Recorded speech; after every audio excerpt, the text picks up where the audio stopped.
Hello everyone, welcome to our panel.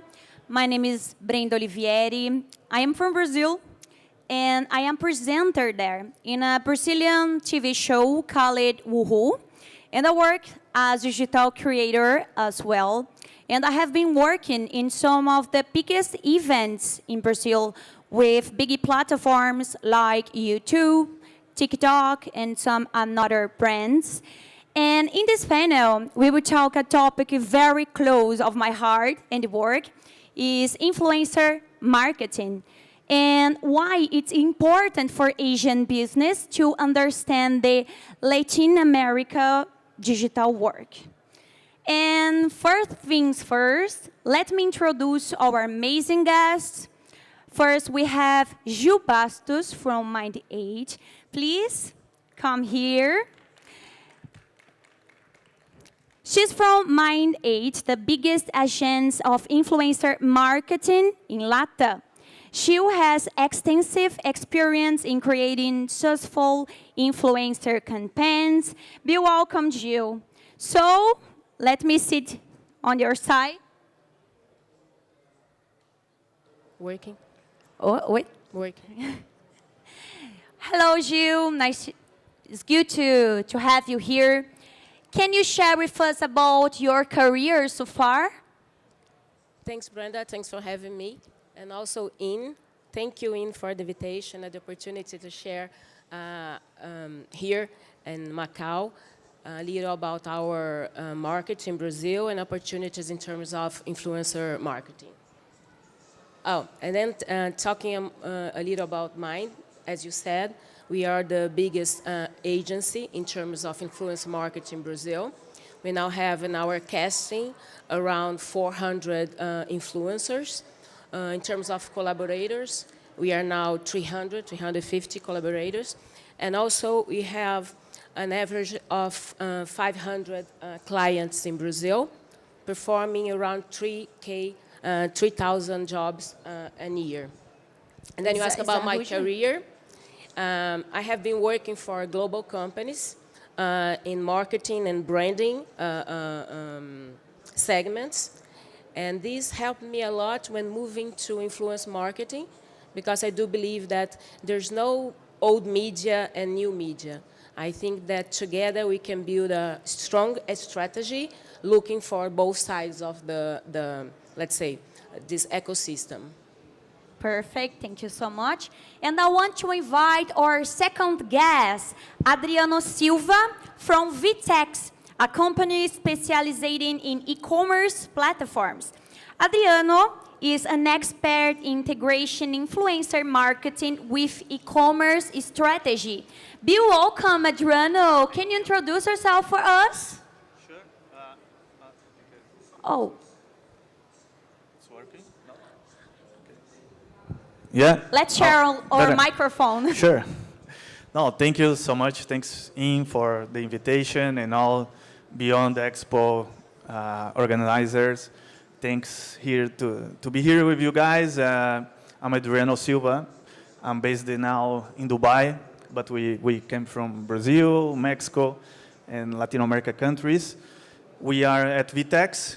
Vtex, if you don't know, is a e-commerce SaaS platform. It was founded in Brazil back in 2000. So we are a company of more than 20 years. We say we have the startup mindset, but we have a long journey during those times. We are a public company, so we are traded in the New York Exchange Commission. We have more than 1,000 employees, more than 5,000 customers across the globe, with presence in more than 50 countries. So we are really happy to be here in China, which is like the cradle of the e-commerce. I think we learn a lot about China, and I think there is a lot of synergies to do between Latin America, China, and many other countries, mainly in the talent area. And I think I was listening to Ingrid in the conference before, and I agree with her. We need some confidence because our founders, Mariano and Geraldo, when they founded Vtex, this Latin America company, they want to bring to the world a different vision of Latin America. Latin America initially was more known as a commodity agriculture region, and now we are exploring technology, we are exploring talents, companies, and all the ecosystem that we have developed. So we are able to compete in a global way against those global companies. And we strongly believe in our ecosystem, partners, talent, and technology. So we are here to support and share more about our experience. Thank you so much. I want to start explaining and understanding with Gil how big is the influencer market in Brazil? Giant. Nowadays, we have more than 500 influencers in Brazil. And not only about the size, but mainly about behavior. More than 70% of social media users in Brazil follows at least one influencer. And mainly, and it's very important to highlight, is that 80% of these users said that they use buy things that the influencers recommend. So, moving to brands and companies, last year we had almost $10 billion in terms of investment in digital marketing in Brazil. Campaigns and promotion. It's huge. Yeah, it's huge. And this year, 2024, we are more optimistic. We are probably been growing around 20%. So these figures is not only about the size, but also how confident people in Brazil, especially brands, are confident in terms of credibility of influencer marketing. Because in the past, people used to say there's going to be a bubble, it's going to be end soon. And today we are more than sure that this will not be end. And even more than that, I think that the companies, the clients, they're starting to believe that influence marketing is not only about visibility, but also mainly about boost sales as well. From the point of view of creators and consumers, what is the dynamic, Gil? Okay. As I said, in terms of penetration, Brazil is having now, we are, let's say, not biggest than China, but in terms of behavior, is almost like that.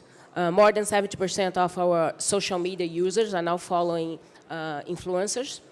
And we are not talking only about big influencers. The thing is that what is happening is that nano-influencers and micro-influencers as well, as I said, we have more than 500,000 influencers in Brazil. What we can see from the point of view of brands and agencies, and now it's my role as an agency to promote that, is that when you look at whole marketing strategy, you need to build a plan that puts together the biggest ones and the small ones. Because each of them has let's say, a target to complain in terms of marketing strategy. And Adriano, talking about sales, can you share how Vtex integrates influencer marketing with e-commerce platform to boost sales? Sure.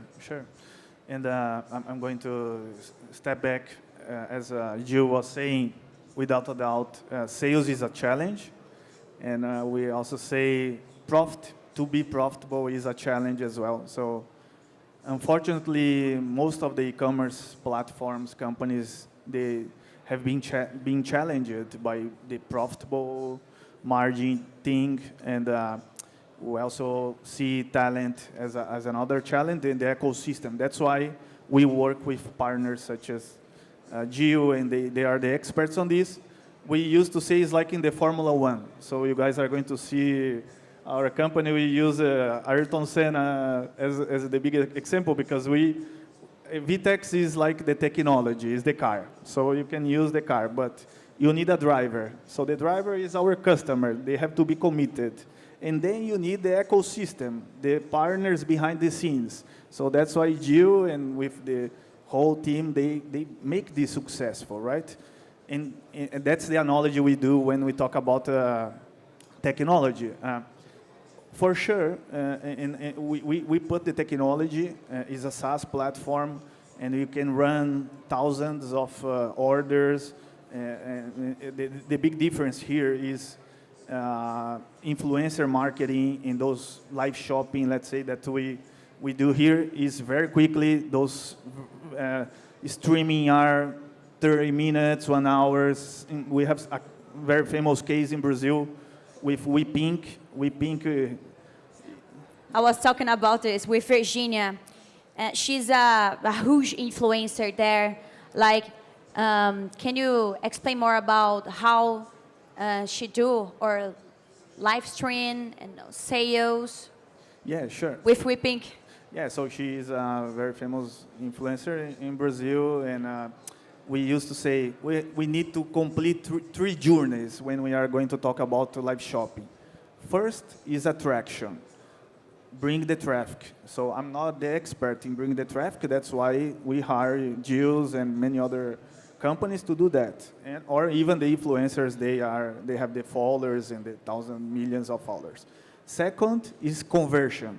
So my platform, we are specifically focused on conversion. So once the customer is in there doing live shopping, our job is to make the sales happen, frictionless, and obviously monetize all this investment behind to bring all the customers there. So we are in the conversion side. And there is a third stage that we say is retention. Retention is when the customer buys one time, it's very important to bring this client or buyer as a customer, so he can be a recurrent buyer, client for your company. And we see a lot of live shopping, talking about the live shopping specifically, let's say, which is the streaming, most common platform technology for the influencers today. We have also the social commerce, so you can choose, and Jill will tell more about there are social platforms such as Facebook, such as TikTok and Instagram, so they use those platforms as well. The main challenge is how you integrate those platforms, because you can do in different platforms, but all the data generated by those platforms, you have to work in a parallel way or organize and consolidate in one single platform. That's one thing that we do as a platform. And now we are also doing some other live shoppings for other non-traditional business, such as B2B. Yeah. B2B, and Jill, I think, can explore more, but we are seeing trends like these. B2B companies, they are using influencers not only to sell and to training their customer, evangelize their customers, but also with their distributors. And that's something that we are seeing from this side. Yeah, and I think moving back to your point, when you ask me about the size, that's a very important point that Adriano is bringing to the table, because especially when you're talking about B2B, we are talking about authority. So one thing that if you ask me about the trends, what we can see in the future, we can see this blend between size and authority. Because influence is not a new thing. We have been influenced for our parents, our families, our friends, and there's no such a big difference from the people you see inside your mobile. And you do believe and you identify yourself with people that shows authority in a subject. So in terms of challenges about the platforms, about the live commerce, it's not only about to build this bridge, but also to find the right person. If you want to sell something, you not necessarily should be hiring an influencer that's had 3 million followers. You should be focused on authority, engagement, this kind of stuff. So that's why B2B is using nowadays influence, because they have authority in this segment. It's a very good point that you bring to the table. Good. But it's still about the size of influence. In the case of Virginia, again, she has more than 40 millions. It's a lot. So it's hard to think about a micro-influencer, okay? But Is the size important? Depends on moving to the title of our panel here. Depends on the moment that the brand is now facing. If you want to launch a product, it's okay. You will probably need visibility.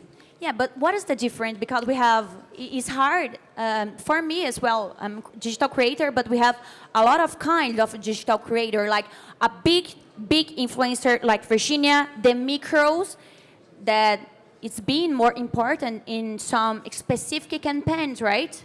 But it's hard to understand how important is the size for a campaign. Yeah, again, it's now moving back to, let's say, old media. When you compare big and small influences, we are not comparing, let's say, open TV and closed TV. It all depends on the moment. If you need to launch the brand, so it's the very first moment that you're going to be showing your product to the audience. You probably need a big influencer. You want your campaign to reach more people. So let's try Virginia. They have 30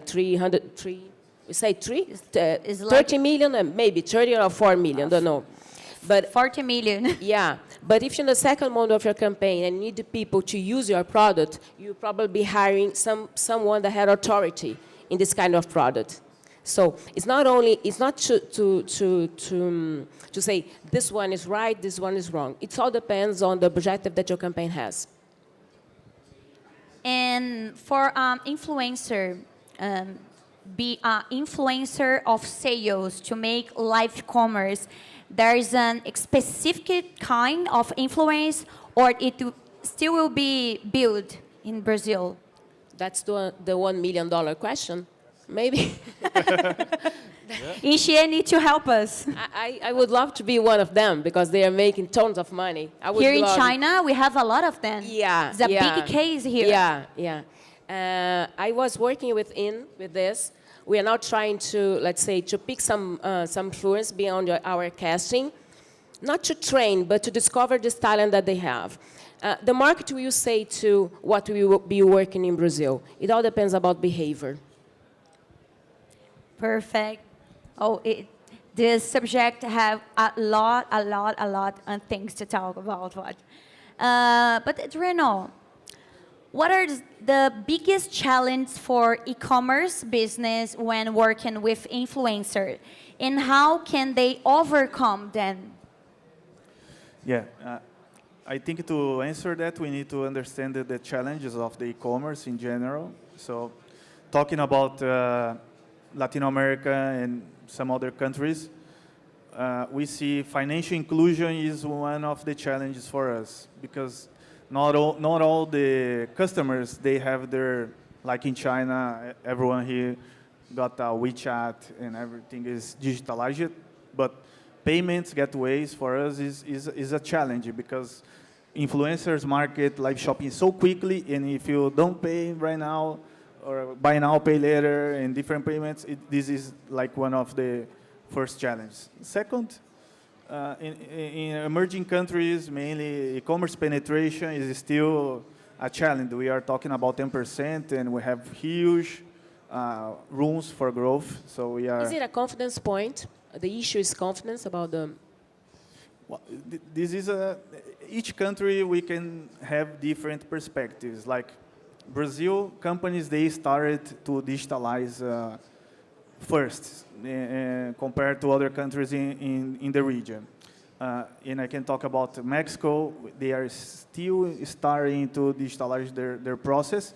And we have those big marketplaces such as Amazon, Mercado Libre, Alibaba, that they have more than 0.5% of the market. So companies still, and SMBs, like Ingrid was saying here, they still prefer to work in those marketplaces. Even if they are not making money, they are there to promote their brands and companies. So I think we have a huge opportunity to those companies create their own e-commerce webpage, let's say, and that's one of the challenges. The other is talent, as not everyone knows about the e-commerce. They just think it's just put the webpage and that's it, and the people will come to their page. We have to invest in marketing, traffic, conversion, retention. And And there is another big challenge we say is omnichannel, because people say, oh, the online world, is it connected or disconnected to the offline? And in our mind, we should be connecting those offline and online world. Mainly the companies, they have physical stores and things like that. Is one of the things in Vtex we do a lot. Is like if the customer want to buy online and deliver at home, or buy online and pick up the store, or buy in the store, physical store, and deliver online. So we find a way for the customer not lose that moment, right? And we bring this to the influential market as well. And how do you see the role of influencers involving in the context of social commerce? I think Jill is like the best to answer here. We can just get together about this. And from our side, it's very important because I got a question to Jill as well, because sometimes it's number of followers, and we have been bringing this, but also we have seen influencers that they don't have the number of followers that could be the sizing thing, but they are very, very impactful. So our founders, like in our Vtex events, where we bring together all the ecosystem, we have been brought Obama some years ago. We brought Lewis Hamilton, the Formula One driver. Really? And how it was? No, in Vtex Day in Brazil, we always try to bring, like the last one this year, we brought Malala, the first young Nobel Prize. And now, next June 7, if you guys want to come to Barcelona, you are more than invited. We are bringing Carles Puyol, the ex-soccer player, a former soccer player, to be there talking. So we also believe, we strongly believe those influencers that they have a message, a proposal to bring to the table, have been helping us a lot to bring people and also to bring a different message. But again, I think Jill is like the most qualified here to answer about the sizing. I think that time will tell. I tend to believe that in terms of social commerce, again, authority and engagement, it's almost 100%. Because, and the influence that are now waiting, let's say, the platform to be built and to get into the social commerce, they need first to build their audience and their credibility. Because what we normally say is that influencing can make new choices. And to make people make new choices, you need to build first your credibility. So it's not only about show up, but also how I be building my credibility. It's not easy money, right? It's a market, should be facing like a serious market, and platforms and agencies and casting should be working together to consolidate our business. And how important is the authenticity in influencer marketing, and how can brands ensure their influencer remains authentic? Actually, the market make this decision. When the consumer feels that it's not authentic, not organic, they don't make the decision, and then they don't buy. So even if the brand try to, let's say, hire an influencer to talk about my brand, and I'm looking only for about the size and not about the credibility, the sale will not happen. So it's like a future that market auto-regulate itself. Oh, good. So it's a lot of a question and about this theme. I would like to ask for you if you have any question about our topic. No? Okay. So, Adriano, what are some innovative strategy Vtex uses to leverage influencer marketing for product launches? Perfect. Yeah, and we are going to have our Vtex Vision 2024 event where we are going to show our roadmap, and I can anticipate for you guys here. One is really live shopping. Live shopping is like our main initial platform, but now we are talking about personal shopper. So customers asked us, a personal shopper, once the influencer is doing their live shopping, we need someone to help this specific customer because he or she is not sure about the product. So we launched the personal shopper feature as a complement add-on of the live shopping. And then conversational commerce. Now conversational commerce is another way to add people from the bottom of the pyramid and connect with the different hardwares, and conversational commerce is another feature that we are bringing to the table. Social commerce, because we have different social media platforms, and how we connect all those social medias to the main e-commerce web pages is really a challenge, and we are bringing this feature. And more recently, we are launching shoppable videos. So we just learned, for example, here in China, Korea is very common. You see the catalog of the products now are mini short videos with the influencers. And now we just realized that in India, shoppable videos is the trend. And we are launching shoppable videos because in Latin America it's not yet something that customers are asking. We just have some few cases in Latin America. There is a huge opportunity due in the shoppable videos. And finally, I would say AI. AI, now everyone talk about AI, and I got a question to Jill, especially we were discussing before. Some of our clients, they have been asking us how we can leverage AI in this live shopping they are creating, and they have heard about avatars that are, or influencers that are getting a lot of users with AI. And I said, holy, let me think about it. We are going to check with the experts, and we have different points of views here. And I think there was one of my questions to Jill, how she sees the AI avatars and those AI's profiles bringing live shoppings and influencers to the table. Just to finalize, because I think that we run out of time, we could be here, let's say, hours talking about this, but I would say that not only in terms of AI, but also all the tools that you have mentioned. I think that our role as an agency is to make money, not in terms of publicity, but also in terms of sales. And I think that we should try and implement each one of them, from live commerce to AI, and see how market will perform. Because we that work with new things, we are always, let's say, let's implement, make a pilot, and see how markets will receive it. So I think that we don't have a finished, let's say, answer for this, but for sure, we need to be in our radar, all the things that is now happening, and mainly working together, so we can build together new opportunities, putting the right platforms with right people. Good. And to finish our discussion, for both of you, okay, do you have any final thoughts of advice for Asian business here?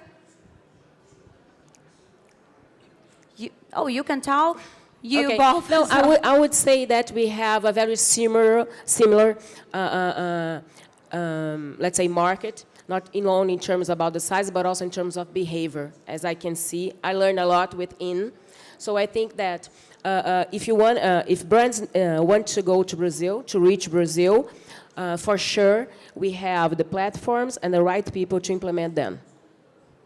Awesome, perfect. And for you, Adriano, advice? I think China, as I said in the beginning, is the cradle of the e-commerce. They have the highest penetration in the world. So they are already doing their job. 30% of the exports in Latin America comes to China, and we do a lot of business together. What we can say here is just let's talk, let's sit down, do go-to-market plans.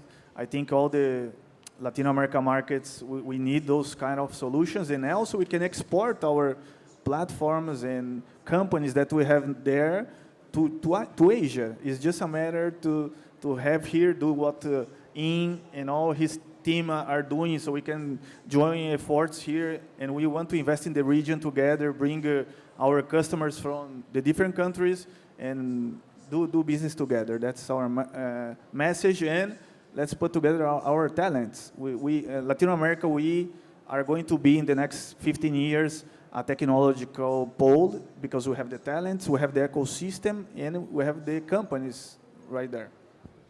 Perfect. I want to thank you, Gil and you, Adriano, Brenda. to share gold with us in this discussion today.